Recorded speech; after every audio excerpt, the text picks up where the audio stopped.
because of what we've seen, and again, would you agree, is it fair to say that what we're seeing on TV, the news that we get, is not the accurate movement of what you're trying to do?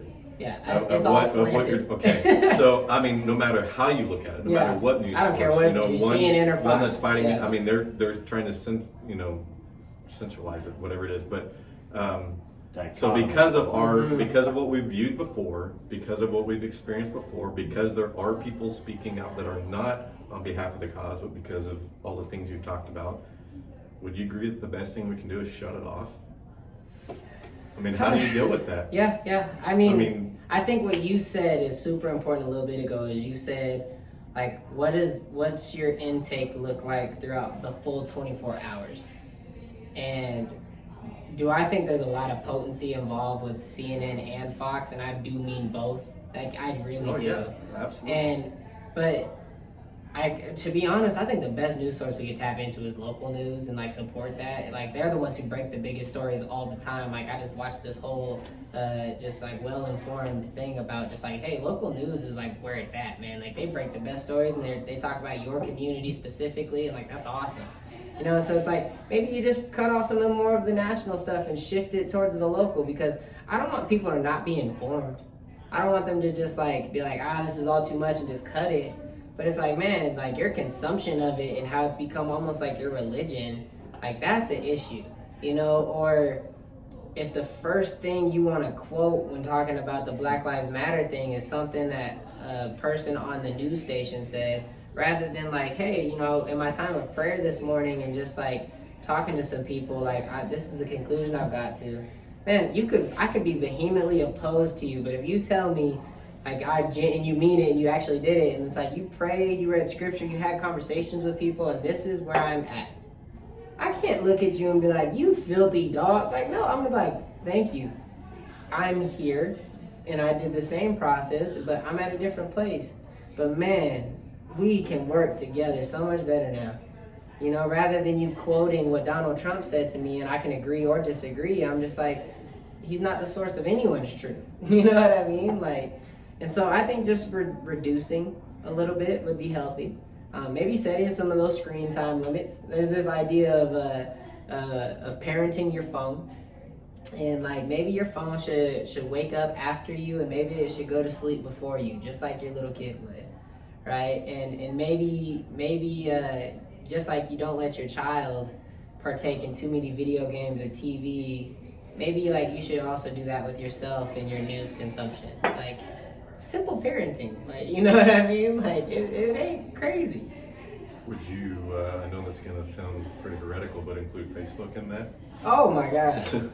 Yeah. I mean, I know that sounds good, but I really do when you talk about the duh moments, when you just pull back and you look at, and you do, when you listen. I heard this on Facebook, I heard this on the news, I heard Rush Limbaugh say it, I heard Bill Maher say it, it's like, so what? If they did, like, you're hearing somebody who has a view that wants you on their side, so they're doing everything to make you hate the other side, so you agree with them, and that's what you're quoting to me. What about your brain? And even if you're not a follower of Christ, what are you thinking about when you see this? How are you processing this? Not what everybody tells you to think through this. Like, where are you at? And let's talk about that. You know what's crazy is I have one of my best friends. He lives in San Francisco, in the Bay Area more so, and you know, which is an extremely progressive area in their thinking. And he is not a Christian. He is my brother. All right, I don't care what nobody says. And he literally got scared for me when I told him I was gonna pursue seminary. And he was just like, man, like, Trey, I listen to you talk about your faith all the time, man. Like, he's like, out of everyone I've ever heard, like, because of our relationship, I respect you. Like, I've even, like, grown a little bit more of the interest I used to have growing up. It's like, I still don't agree with it. He said, like, I believe the institution, and he used a certain church and, like, a certain leaning of Christianity, and said, I believe that's the most toxic institution that's ever existed in the history of man. And he was like, and you want to go study something that's going to help you lean more towards institutionalized religion, which says go create a homogenous culture that all believes the exact same way and believes that all this culture needs to look the same. And like, I had to talk to him and be like, man, I'm so sorry that's what you got. But like, I don't believe that's the case.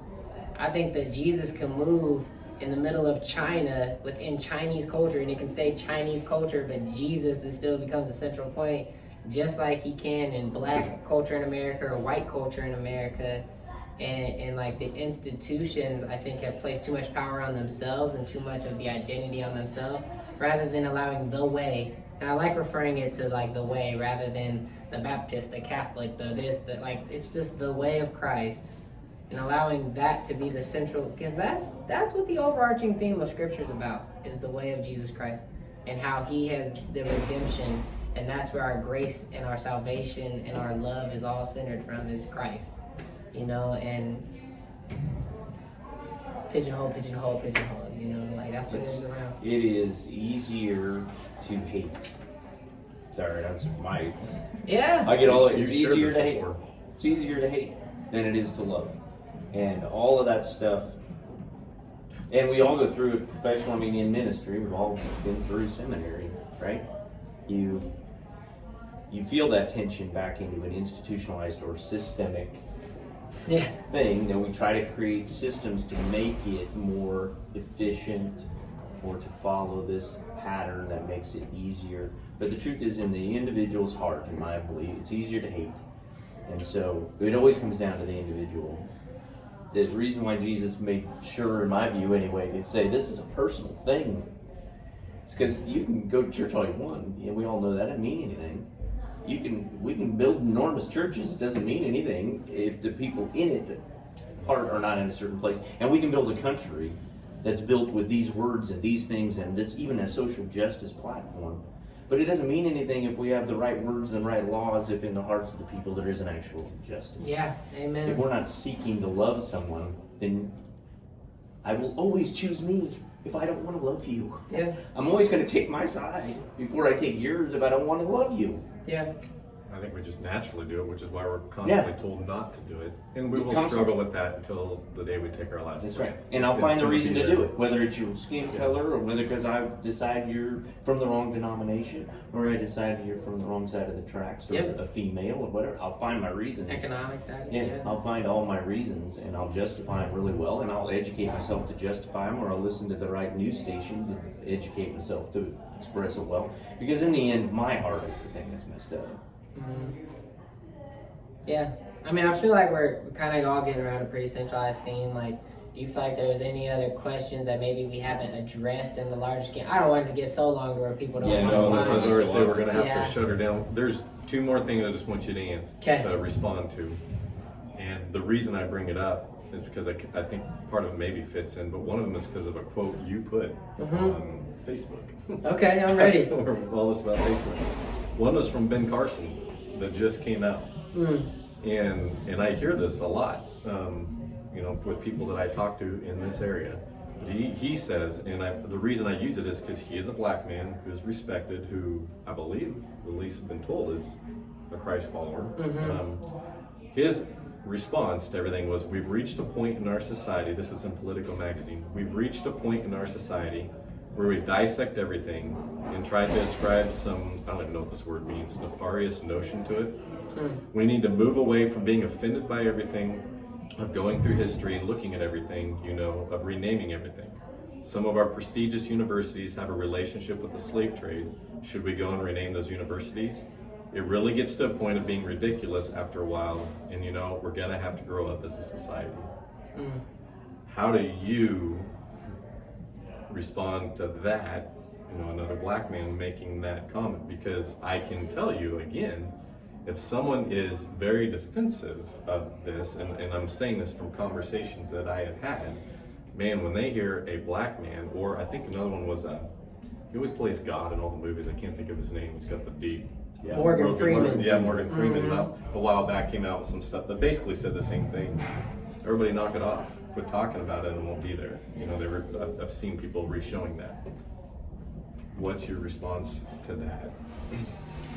Yeah, like at its extreme, of course I agree with that, and I think anyone would, right? It's like at at what point are you just gonna start? At what point does it end when you're tearing down the statues and renaming these things and banning the Confederate flag, right? And the people get scared because like, at what point do you stop? Like, when do you stop? Like Hayes High School, their mascot is the Indians, and they have a totem pole in front of the high school. And this is a place notorious for the fort that killed and massacred Indians. Like, we probably should tear that totem pole down. Like, like where am I gonna stop? And I agree, like at a point it will become ridiculous. Do I think banning the Confederate flag and being in like military institutions and tearing down, maybe not all, but a few statues that really represented men who were very against what America stands for, like, do I think that's ridiculous? I don't, man. And that's my opinion. I'm perfectly fine that people would disagree. But I think what he's saying, to a point, I get it. It's like, we do need to stop at a certain moment and evaluate. And I can't help but say, like, first let's start with our faith and one-on-one conversation. Like, that's where it needs to come, is the heart of Christ. But then the outward culture that's not going to do this, that's not going to put in the grueling work of this, it's like, at a certain point we do just need to look at, like, let's look at some policies. Like, let's look at our local community and what's happening there. And, like, let's just try to create some of that change locally. And then I think all that stuff will fan out, like a couple weeks from now, and people probably will stop tearing down some statues. But I don't blame people, man. They've been mad, and it's all over the world. Disenfranchised people, black people, are having a pretty similar response, and that, to me, that tells me what the global worldview has been towards black people, and it's been less than, and so I think at a point, yeah, it will be. Maybe it's even starting to trend towards ridiculous right now, for sure. But I don't think all of it's been ridiculous, and I think people have had a lot of rage. Yeah, and from my sake, it's kind of the question I asked earlier on. If we mess this up because we bend over backwards, where is the harm? I mean, is it really hurt us? We say, okay, fine, tear the statue down. What does that really do to us? Well, it depends if you're asking that, or like the example I used earlier, you're the son of the guy that was killed in a car accident, and you're having to, I mean, it depends on where you come from, but how you answer that. Agreed. Because it does have real life justice. I mean, we're talking about justice, and then, you're looking at going, but in the context, I guess for me anyway, in the context of what Christ calls us to. I want this all on video. Christ calls us to carry a cross and to die. So if we truly start wrapping this cloak around us, then whether or not people think we did it right is irrelevant. Yeah, I hear you from the heart of it as, again, a Christ follower. We don't necessarily have rights. We gave those up to him. The right is to, if you keep going to Philippians 2, it says, let your attitude be like Christ, who in very nature of God became a servant. Mm-hmm. So in a view, though, of the big picture of does it hurt? Well, when you see a young woman right in the face of a police officer just trying to protect somebody's stuff with her middle finger in his face, that's where I think you start seeing where that starts to hurt. What is that helping? That's just creating more, like, when you bend over backwards is what I'm saying. Like, when it starts turning into, I'll say it, we have an entitled generation. And it's not even with the Black Lives Matter stuff. We just live in an entitled, I deal with my own kids. It's been multiple generations. Yeah, I'm just saying, we're seeing the fruits of it. Maybe I should say it that way. We're seeing the fruit of it now. I agree. And it's not even just on this one deal. So the bending over backwards, and that's because we've been over backwards to make up for, or because we were told. So I think there can be some harm to it. It just depends, again, on what you're coming from. Again, try sharing, ask that same question to my cousin who's going through this, that has to pay his auto insurance, and that guy's walking around, versus me. It's easier for me to answer that in a different way than somebody going through it. Kind of the same way as we're talking about with Trey and that. So, but that's really the thing depends. about it, is it's not easy. If it was easy, we'd have solutions, and like it's work. And you know what? People are scared of work. Like, sorry, but it takes real work, and like you have to evaluate each situation. And it's like in that situation where the father was killed, like, okay, what does justice look like specifically right there? Right. And now how unjust is it for me to ban the Confederate flag, which represented, regardless of what the real history of it is and this and that, it became and has become a symbol that represents a Confederacy that stood for slavery, right? Yeah. And it's like, at what point am I being unjust getting rid of that in every public space in all of American culture? Sure. You know? And like, those are, it's just two different conversations. You have to treat them as two different conversations, you know? That's what I think I'm trying to say. He's just Yeah. better at saying it. I mean, Yeah, kind of depending on and the I think situation. they're almost two different, certainly two different conversations, if not even Friend. two different perspectives on where you're coming from. Because for me, and I walk through all those things, and I want justice. I am spending a lot of time, even when my heart hurts, because I don't think it's just. But where do I think the answer lies? I don't think the answer lies in if you would ask me whether or not this turns out just. Or you, or a black person, or a white person, or a president, or a governor. I don't think my opinion of what is just in the end really matters. Justice is bigger than my capacity to understand it in a lot of ways, because I'm going to define justice based upon my own perspective. So that's my first thing. So for me to actually understand this, I have to slide it all the way over to the forgiveness and mercy side. And then I feel like there's a potential answer. Because if I feel, and I'm just, if 100% was possible, if 100% of the African American community had the capacity to forgive 100% of all that was done wrong with them, we could have peace. If 100% of the white community would have the capacity to 100% forgive and move on, we'd have the capacity for peace. We'd have the capacity to reconcile. If I was mad at you and could actually forgive you, we have the chance to reconcile. If I can't get over that, then I can't.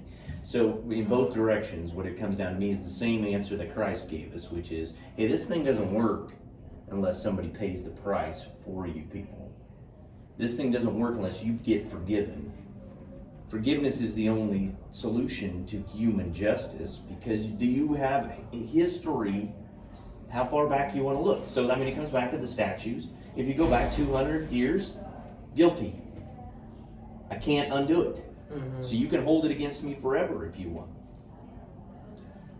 Yeah. I can't undo it. I can't unsay it. So you can hate me forever. I can hate you forever for whatever I decide I want to hate you forever. And there is no solution until I say, okay, I'm willing to say I'm over it. I'm going to move on. If there's forgiveness is not a part of it, I don't see how we get there. Because you're not going to, you cannot punish me enough for what we did to your people. You can't punish me as a white man for what we've done, what we did for however long. There ain't enough punishment in the book. So I can't ever make it right. Yeah. There's not enough justice. So how many years? 200 years of, what is it going to look like? I don't. Yeah. And it still didn't change the fact that that's there, and it's an enormous scar in the history of America. Yeah, That you're not wiping it out. It just is. It's really good. No, you're almost recognizing it and saying, okay, let's come together, let's apologize, let's admit, let's say it's there, and let's move forward. What can we do next? And, yeah. And I do Where think we it's go okay. now? I say this all the time in marriage counseling. If somebody has if your spouse has betrayed you, you may need to say, your spouse may need to say, I'm sorry every day for the rest of their life. If you want your marriage to work. But you can't say, I'm not saying I'm sorry anymore.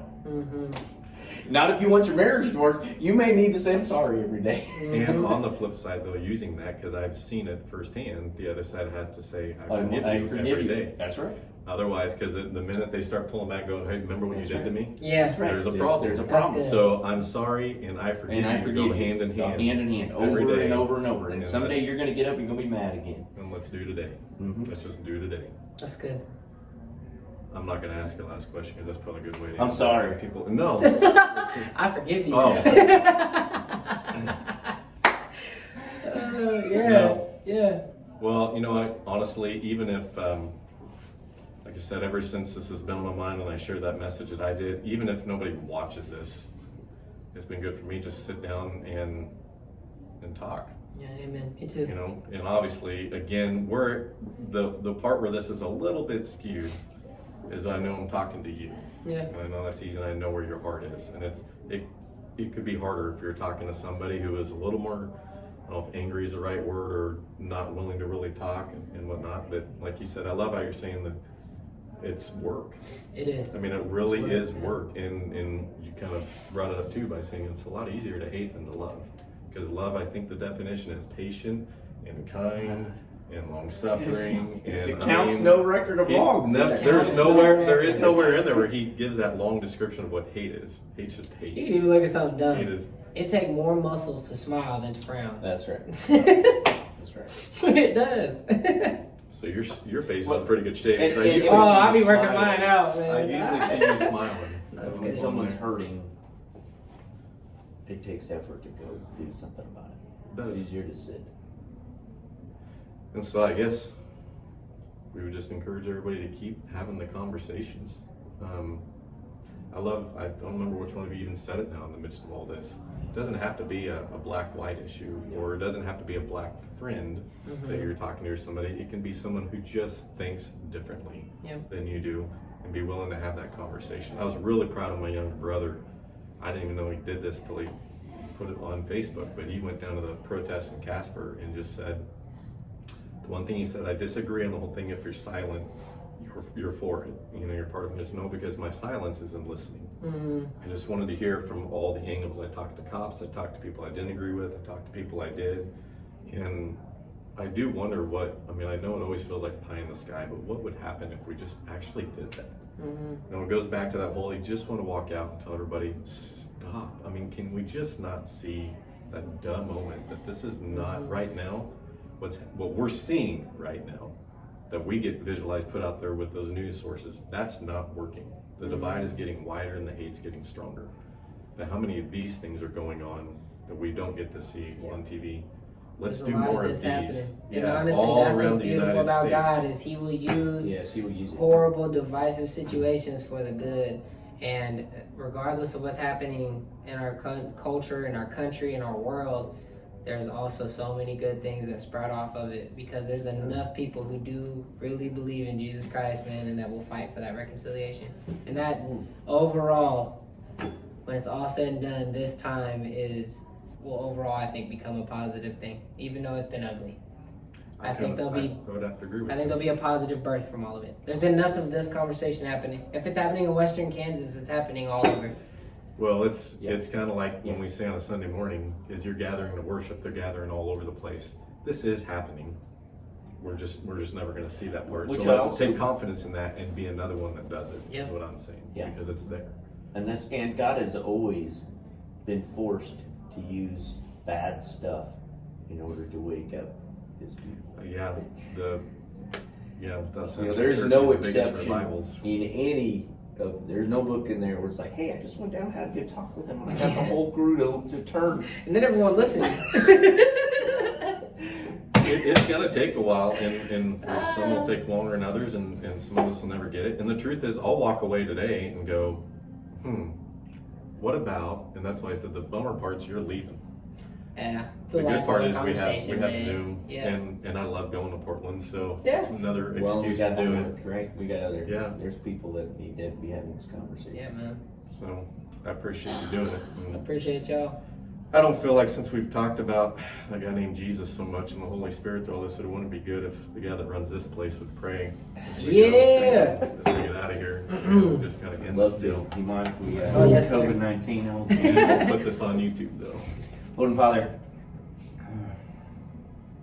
I know, Lord, that you are not shocked by our ignorance. I know that you are not shocked by our inability to grasp how messed up we are, but you know, and you know so well, Lord, that you made a plan and you sacrificed your Son in order that we might be reconciled to you.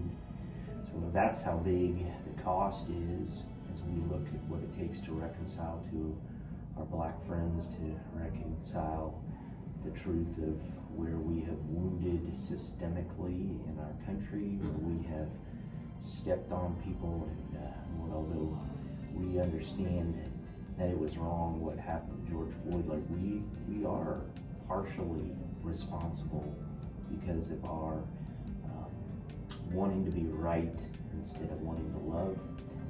So help us, Lord. Help us. We do not have the strength. We do not have the strength. We know you have sent us a counselor. You have sent us a guide. And Lord, every time we're shocked that we don't know which way to go, Lord, that we might seek you. And that you would fill this space in our hearts and the space in between us and the divide in between us, Lord, with your Spirit, that we might be made whole in the way you envisioned us to be, Lord. And that we don't look always as whether or not our country is just, Lord, whether or not your justice reigns in our hearts and with those that we deal with. Give us the energy to seek out those that are hurting, no matter what their skin color. And we will figure out ways to love them instead of to distance ourselves. And Lord, that this not be just a conversation, but the starting point of a dialogue, not only for us, but those around us. And for people that may watch this and be unsure what their next step is, Lord, that give them the courage at least to say something so we can talk some more. In Jesus' name. Amen. Amen. You know, the best part of all that is I didn't have to take notes because I can go right back to everything.